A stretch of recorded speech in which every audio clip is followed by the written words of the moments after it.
Good evening student. आज आपके लिए लेकर आए हैं क्लास 10th का सिलेबस और आज स्टार्टिंग कर रहे हैं हम अपने फर्स्ट चैप्टर से। तो पहले बात कर लेते हैं इंट्रोडक्शन की। चैप्टर 1 नंबर सिस्टम, हमारी यूनिट फर्स्ट है। और रियल नंबर, इसका जो पार्ट है रियल नंबर, हम इसको 9th क्लास में भी हमने नंबर सिस्टम को पढ़ा। और 9th क्लास में हमने जो पढ़ा उसमें क्या पढ़ा हमने कि जो हमारे नंबर सिस्टम में जो पार्ट थे, उस नंबर सिस्टम में एक हमारे पास नेचुरल नंबर था। अब उस नेचुरल नंबर कहां से स्टार्ट होते हैं? 1 से स्टार्ट होते हैं, अप टू इन्फिनिटी तक जाते हैं। उसके बाद हमने इसी नंबर सिस्टम में एक होल नंबर भी पढ़ा।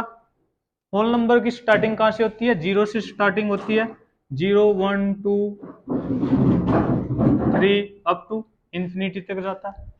फिर हमने अपने इस नंबर सिस्टम में इंटीजर को भी पढ़ा, जिसको हम जेड से डिनोट करते हैं, जिसमें इंटीजर में हमारे प्लस के भी नेचुरल नंबर आते हैं और नेगेटिव के भी नेचुरल नंबर आते हैं और जीरो भी आती है।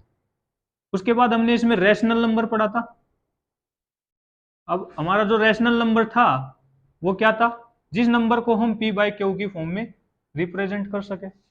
और हमने अपना इसमें इरेशनल नंबर भी के बारे में भी हमने पढ़ा। इसमें जो इरेशनल नंबर होता है उसको बोलते हैं जो पी बाई क्यू की फॉर्म में ना लिखा जाए। और यहाँ पे क्यू जो होती है नॉट इक्वल टू जीरो होता है, अपॉन में जीरो नहीं आ सकता। ये नंबर सिस्टम का हम छोटा एक्सप्लेनेशन क्लास 9th में करके आ चुके हैं। आज हम उससे आगे चलते हैं रियल नंबर में। आगे हम पढ़ते हैं अपना 10th क्लास में अपना जो रियल नंबर है उसमें हम पढ़ेंगे कि कंपोजिट नंबर क्या होते हैं। कंपोजिट नंबर क्या होते हैं, को प्राइम नंबर क्या होते हैं,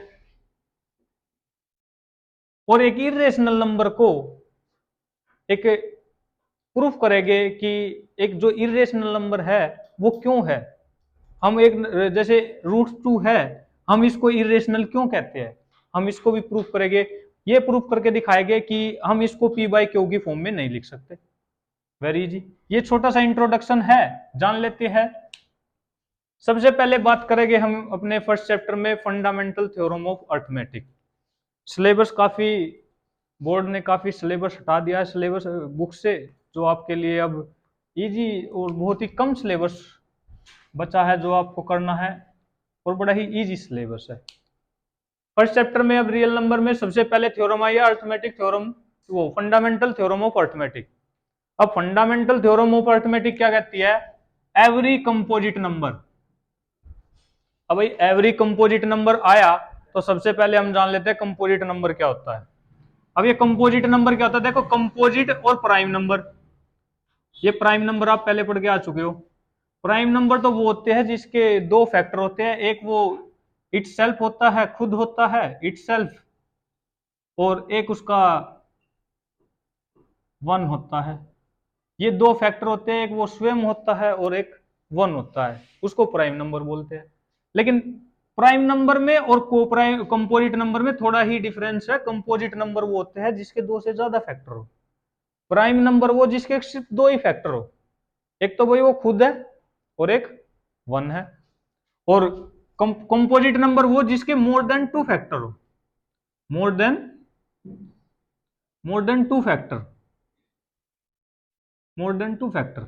इसके यहाँ पे दो फैक्टर है, एक ये एक ये, लेकिन यहाँ पे मोर देन टू है, दो से ज्यादा है। अब बात करेंगे एवरी कंपोजिट नंबर। अब जो कंपोजिट नंबर है, अब आपको पता चला गया भाई कंपोजिट नंबर वो है जिसके दो से ज्यादा फैक्टर होते हैं।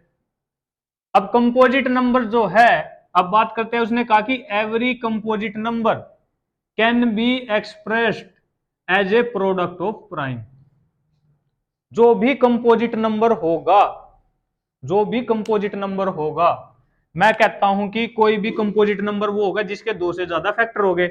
मैं कहता हूं कि भाई मैं कोई भी नंबर उठाता हूं, जैसे मैं फॉर एग्जांपल लेता हूं 6 ले लिया मैंने, 6 को उठाया। अब मैं 6 के फैक्टर बनाता हूं, फैक्टर वो जो इसको डिवाइड कर दे। अब 6 के फैक्टर बनाए मैंने, 6 के फैक्टर कैसे बनाए? लो जी, ये प्राइम फैक्टराइजेशन कर दिया मैंने, फैक्टराइजेशन कर दिया। 6 का 2 से 3 पे गया, 3 पे 1 पे गया। तो यहाँ पे अब देखो जो तीन फैक्टर आए दो से ज्यादा फैक्टर है, एक नंबर के दो से ज्यादा फैक्टर है। और इस नंबर को 6 को मैं क्या लिख सकता हूं, 2 × 3 × 1।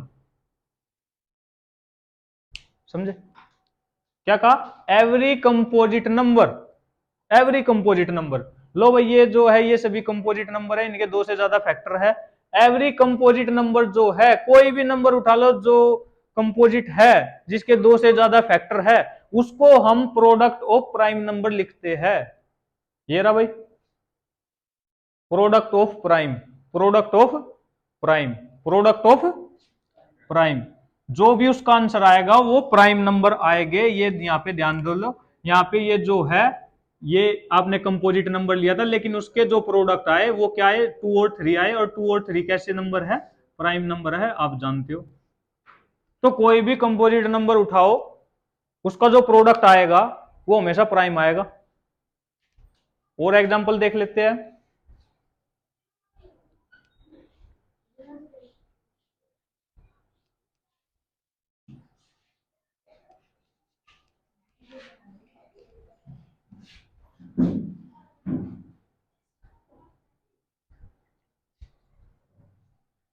देखिए कोई भी नंबर उठा लीजिए।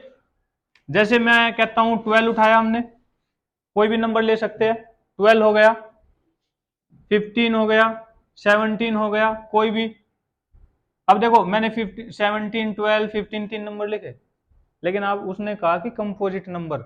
और कंपोजिट नंबर आपको पता है, कंपोजिट नंबर वो होते हैं जिसके दो से ज्यादा फैक्टर हो, मोर देन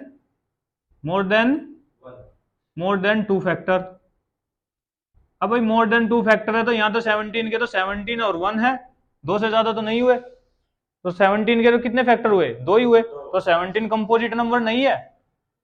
तो यहां से 12 उठाया मैंने। अब 12 जो है, 12 के मैंने फैक्टर बनाए, 2 पे गया, फिर 2 पे गया, फिर 3 पे गया। अब जो 12 नंबर है वो 12 नंबर को मैं क्या लिख सकता हूं, अभी बताया हमने फंडामेंटल थ्योरम ऑफ अर्थमेटिक लग जाती है हमारी।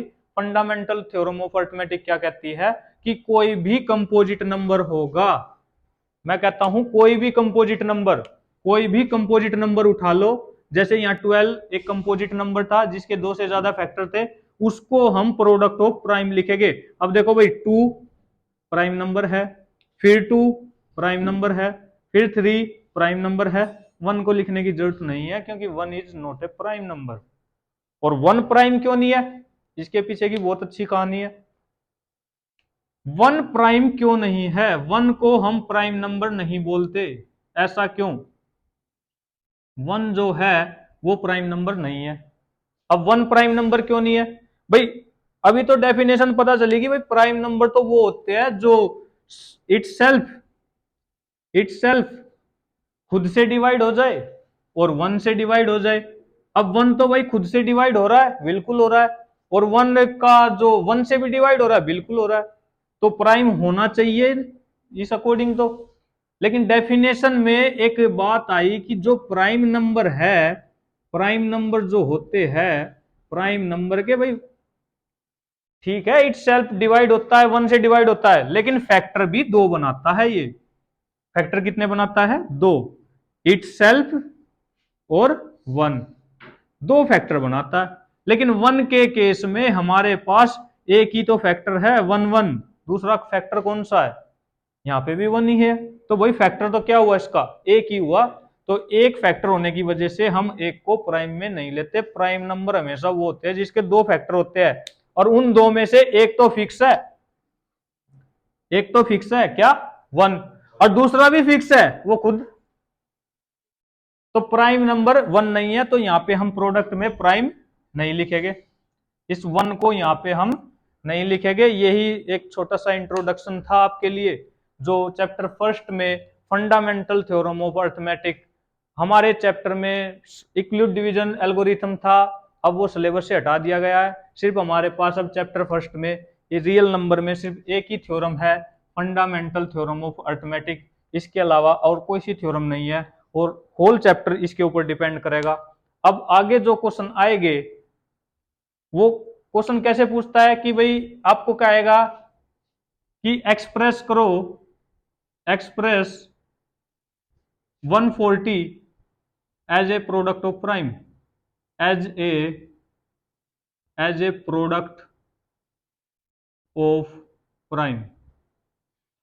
ठीक है जी, बड़ा इजी क्वेश्चन है, थ्योरम पे बेस है। 140 140 को वो ये कहता है कि प्रोडक्ट ऑफ प्राइम में दिखाओ। प्रोडक्ट ऑफ प्राइम में आपको एक ही चीज करनी है इसमें,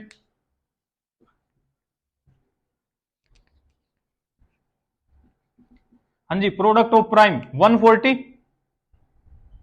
अभी एक चीज देखी, प्राइम फैक्टराइजेशन, फैक्टराइजेशन कर देते हैं, कितने पे जाएगा, 0 है पीछे, 2 पे जाएगा, फिर 0 है पीछे, 2 पे जाएगा, 5 है पीछे, 5 पे जाएगा, 7 हो गए जी फैक्टर। अब इसको हमको लिखना है प्रोडक्ट ऑफ प्राइम। अब प्रोडक्ट ऑफ प्राइम लिखना है तो लो जी, प्रोडक्ट ऑफ प्राइम, इसके नंबर उठा लो। 2 कैसा है, प्राइम है, फिर अगला 2 कैसा है, प्राइम है, अगला 5 कैसा है, प्राइम है, 7 कैसा है, प्राइम है। क्या 1 लिखूं, 1 लिखूं, नहीं 1 नहीं लिखेंगे। क्यों नहीं लिखेंगे, 1 प्राइम नहीं है। अगर इसको मल्टीप्लाई करें तो 140 आएगा, 1 से मल्टीप्लाई करने पे भी 140 आएगा, लेकिन 1 को हम लिखेंगे नहीं। क्यों, क्योंकि उसने कहा है कि express the numbers as a product of prime. ऐसे ही हमारी जो फर्स्ट एक्सरसाइज है वो इसी थ्योरम पे बेस है, फंडामेंटल थ्योरम ऑफ अर्थमेटिक। उसको डिस्कस करते हैं अगली वीडियो में। Thank you.